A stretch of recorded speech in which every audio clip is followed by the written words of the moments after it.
If that song is true, then we are in for one heck of a lotus, aren't we? Oh my goodness. Everything we go through grows you. We are in a period of massive growth.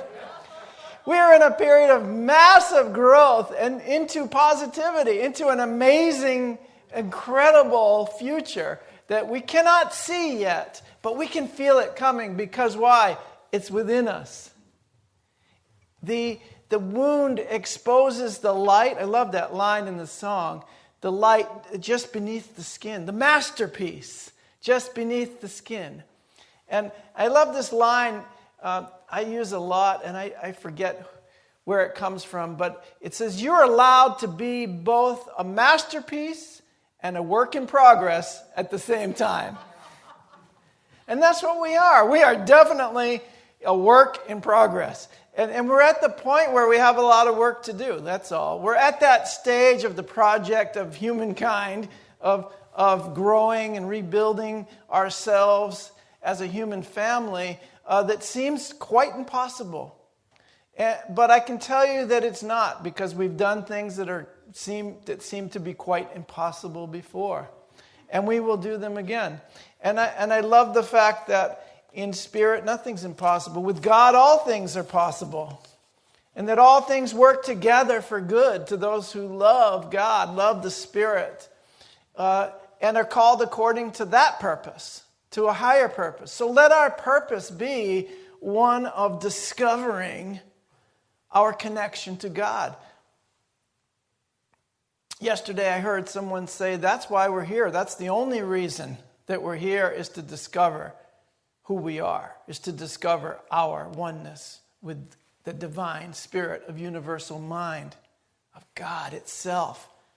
When we discover that, all else is just icing on the cake. All else is just a wonderful dream. And that's what I feel that as a human family we're so far away from, because our attention has been focused on the ways in which we conflict and not the ways in which we are the same, in the ways we are together.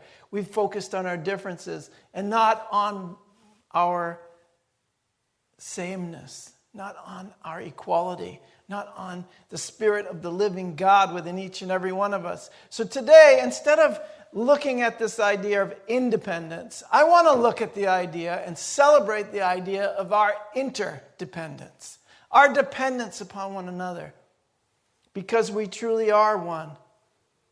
The more important issue for me today is the issue of equality and freedom for everyone, for all of our global citizens, not just this country, but we are in a global family, like one human family, and we really need to begin to act as if this is true. So may we think of freedom not as the right to do as we please, but as an opportunity to do what is right, said a man named Peter Marshall. Peter Marshall, not too many people in the U.S. have heard of him. He's an English writer, author, poet, philosopher, biographer. And he's written over 17 books, which have been translated into 14 languages. He's a really brilliant person. So let us think about that for a second. Let us look at freedom as an opportunity to do what is right. Not just the right to do as we please, to do anything. That's not freedom, because what that is saying is that I am constrained by some external rules and regulations that I'm going to break. So how is that freedom? You're not free. You're saying already that you're imprisoned by some idea that you have, that you're oppressed by the system around you, and that you need to do whatever you want to prove your freedom. No, freedom is this complete and utter sense of being cared for and comforted and free to discover who you are. It's the sense that you are one with everything. And the sense that you need not do anything to prove to God or to anybody else, or even to yourself, that you are whole and perfect and free and a child of the infinite love of God. You don't need to do anything to prove that. It's going to be true anyway. All we need to do is accept the fact. The truth is that we're not aware of who we are because we're treating others differently. We are dependent upon each other to continue to grow and thrive as a nation or as a human family. We're going to have to acknowledge our dependence on one another.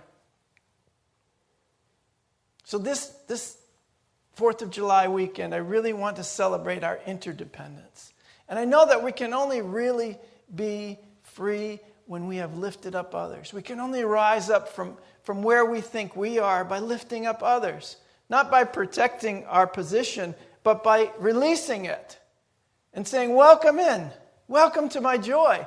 Welcome to this wonderful, beautiful life that I have been blessed to receive and to build with the mind of God. Because the mind of God is within us, and we are creative and we are building our dreams.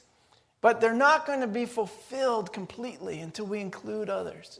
Include everyone, not just the people you think you agree with or the people that you think you like. It takes everyone. We are interdependent. And not only on the people, but on the planet, on the plants and the animals and the water and the air. We're interdependent. It's pretty simple that we need all this stuff just to live. But when we attack a part of ourselves, we are only hurting ourselves. And if we could only see that we're attacking ourselves, we might stop doing it and accept our interdependence. If we're going to celebrate our freedom, it's also our duty and our honor and our responsibility to offer that freedom to all people.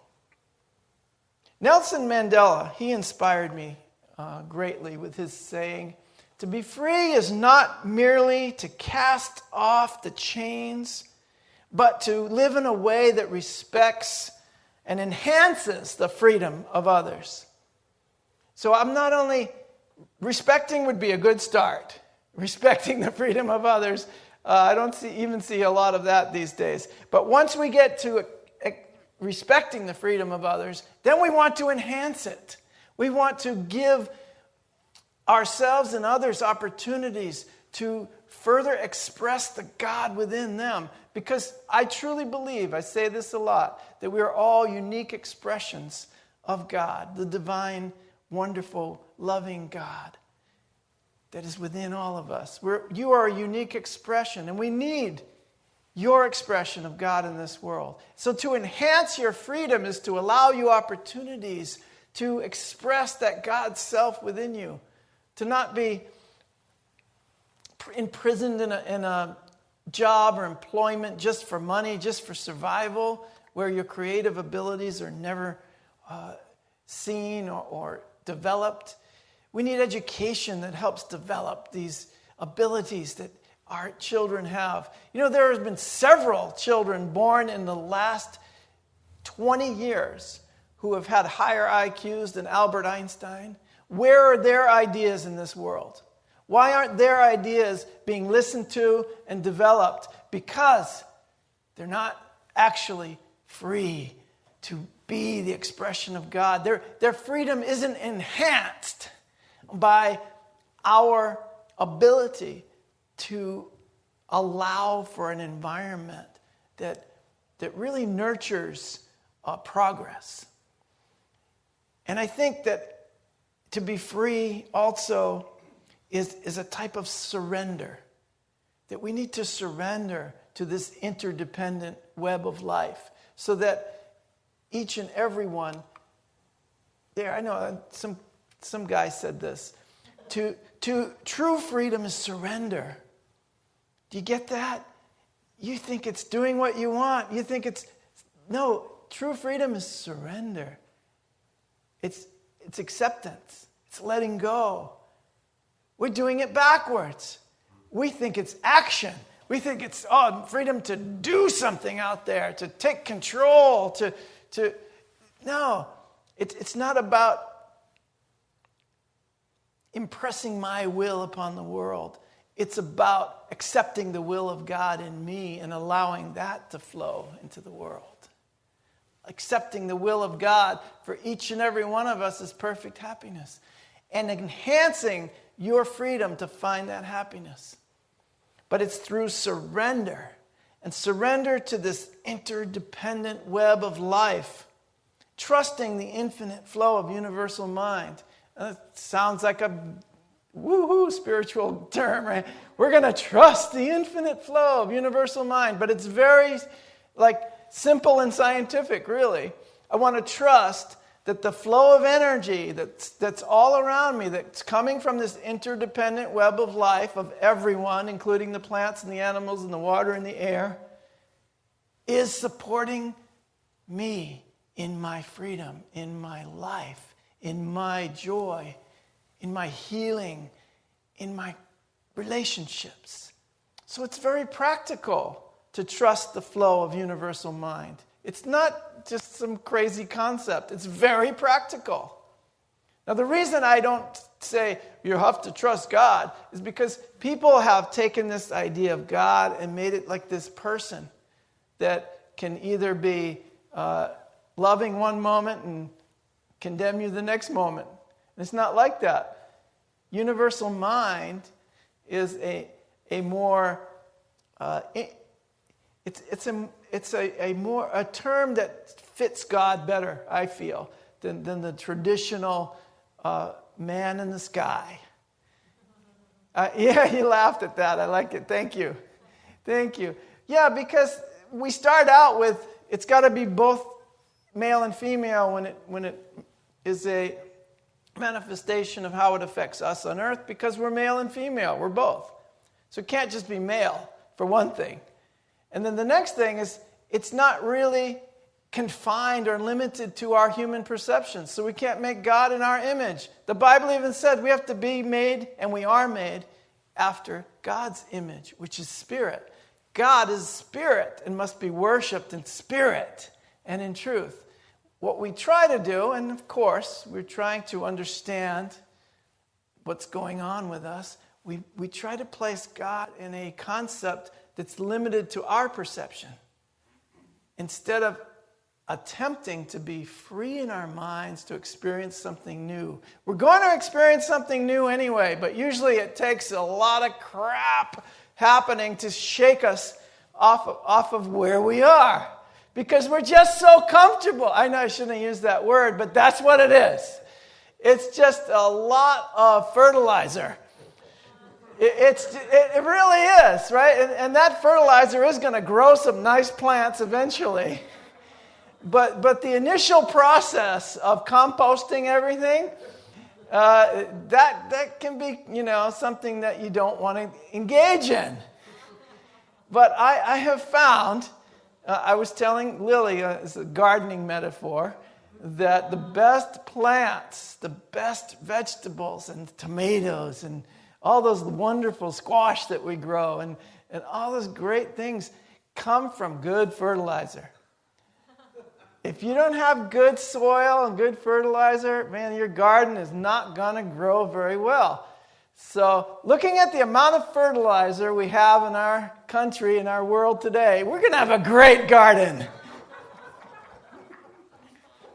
Man, that garden is going to grow some nice fruits. I'm telling you, the fruits of the Spirit are on the way. I'm telling you guys. Yeah, see, now I woke you up a little bit. Yay! Because we all love the moment when we go to the garden and pick the tomatoes, but it takes a lot getting there. You've got to make sure that garden's got enough water. That's the next step. If it's dry and there's not enough good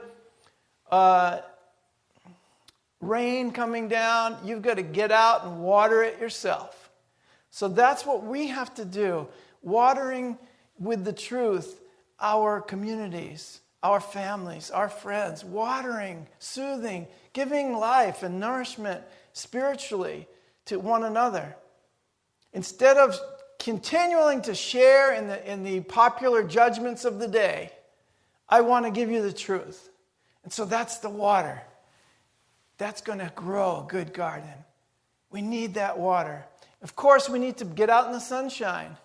We need to have enough sun to also grow. And so we need to get ourselves in an environment of truth. So it's not just enough to speak the truth. We need to live the truth. That's the fifth principle of unity. We take the principles and we live the truth. We live the principles that we're learning. And so that's the sunlight and the water that we need to get us to a great harvesting season. And I believe that's what's happening. There's a great shift happening in this world today. And it's a shift away from separation to oneness. It's an amazing shift from the imprisonment of our own limited ideas to the freedom of interdependence. Nelson Mandela, he inspired me in another way, and that was the fact that he was able to practice forgiveness. Forgiveness is one of the greatest tools you will ever imagine in your life, that you will ever use. And last week, I ran across a statement that said, forgiveness is our greatest gift to the transformation of this world. Forgiveness is our greatest gift. Because what are you doing when you forgive? You set yourself free. You set someone else free from your grievances. But the person who benefits the most is you, because you will be the one in the prison of your own grievance. So Nelson Mandela says, as I walked towards the door, towards the gate that would lead to my freedom, I knew if I didn't leave my bitterness and my hatred behind, I will still be in prison. That's why you see all the hatred coming up now in our world and in our country. Because if we don't leave it behind, we're not going to escape the effects of everything else that's going on. If we don't leave our hate behind, we're going to be imprisoned. And a trap for many of us who have been in the spiritual life is that we will go back, we'll fall off the wagon, the forgiveness wagon, right? We fall off the forgiveness wagon and we get drunk on our grievances because we want to hate the haters. No, we don't want to hate the haters, we want to educate the haters. We want to educate those who hate others. We want to educate those who think that anyone can be less than or more than someone else, because we all have the divine spark within us of the Christ light. And we all have the capability. All of us have the Christ within us. All of us. So it's a great metaphor for this dependence on one another. We must learn to, this is, first of all, this is Martin Luther King Jr., Reverend Dr. Martin Luther King Jr. We must learn to live together as brothers and sisters. I added the sisters part. We must learn to live together as brothers and sisters, or we will perish together as fools. So let's not engage in this foolish game of who's right and who's wrong, or who's right and who's left. It's not about that. It's who's demonstrating the light and the Christ within them, and how can we do that together? Who's demonstrating the love that we all are, and how can we do that together? Who's demonstrating caring for others, and how can we do that together? Who's demonstrating allowing for freedom and enhancing that freedom, and how can I help them to do that? How can we help one another to be free in the Spirit? You know, a great metaphor for this interdependence, the dependence upon one another, can be found in the example of what it takes to put food on your table. And how many people are involved in your daily meal. Lily and I, every night when we sit down to dinner, we say a prayer. We give thanks for the food, and we give thanks for each other. We give thanks for the roof over our head. And everyone that it took, all the people that participated in allowing for us to have food on the table and a roof over our head. And so, quite often, we include a prayer of gratitude for the farmers who planted the seeds, for the ones who tended the crops, the workers who harvested the fruits, the vegetables, the herbs, and the spices that went into making that meal. The people who processed or packaged or shipped or sold it, all those people who took place in the process of getting that food to our table, which we were about to eat. Hundreds of people were involved in that process. And we were dependent on each and every one of them. Every single one of them is an important part of my life. Because they helped me to have that meal. And they helped me to have a roof over my head. And hundreds more in the process of designing and manufacturing and marketing and maintaining all of the equipment that goes into that. And how about the refrigerator? All the people that designed and marketed and maintained and built and sold that refrigerator, the oven, the stove, the indoor plumbing, the waste disposal, the recycling. I could go on, but it's all connected to me having that meal. It's not just grab a fork and put it in your mouth and then run out and enjoy your day.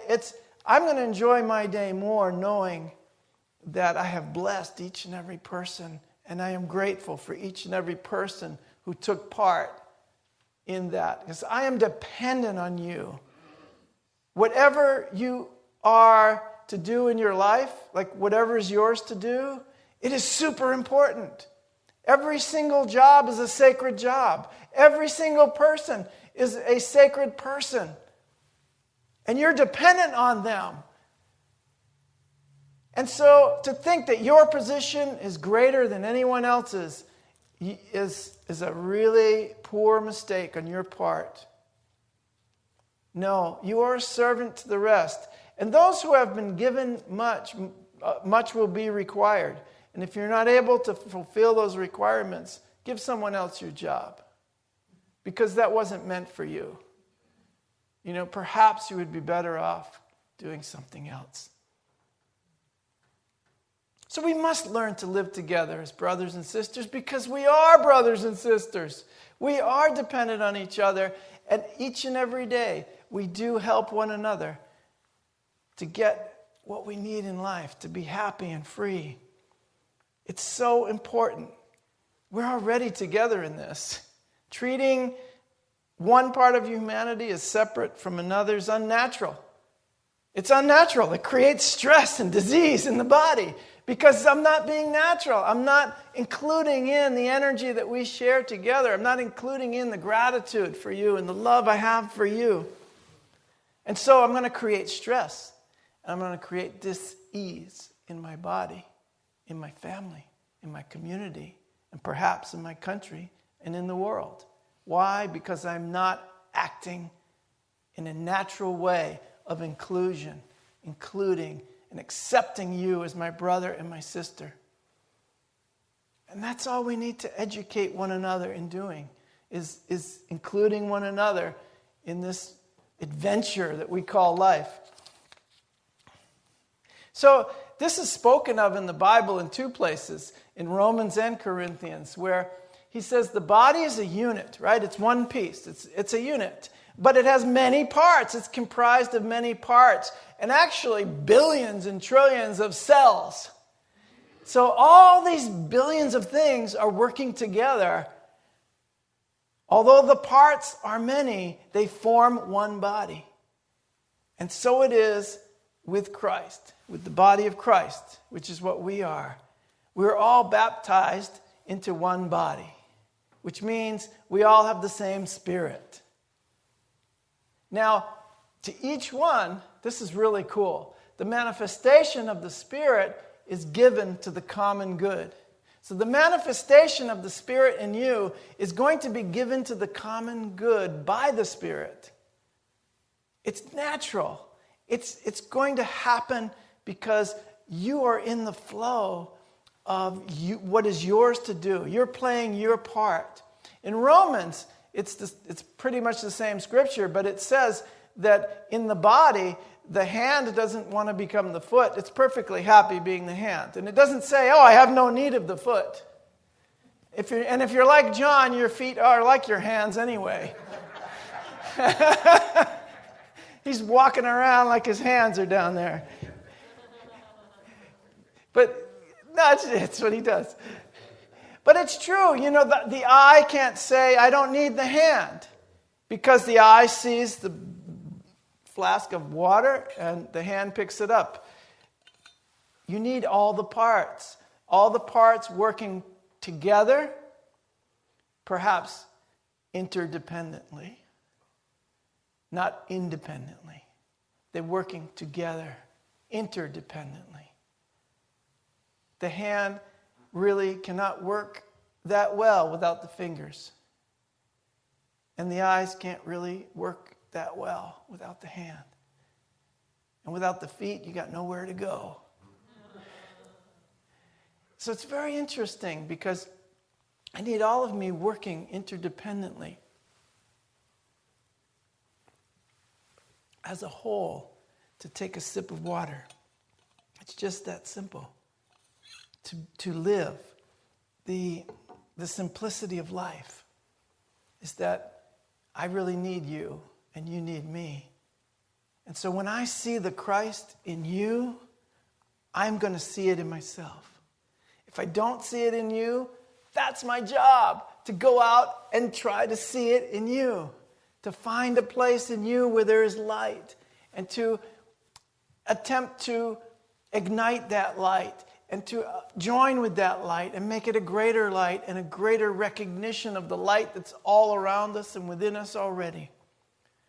So we are interdependent, my friends, and I would suggest that we need to act that way. That we need to look at freedom not as the right to do what we please, but an opportunity to do what is right. Thank you. I love you.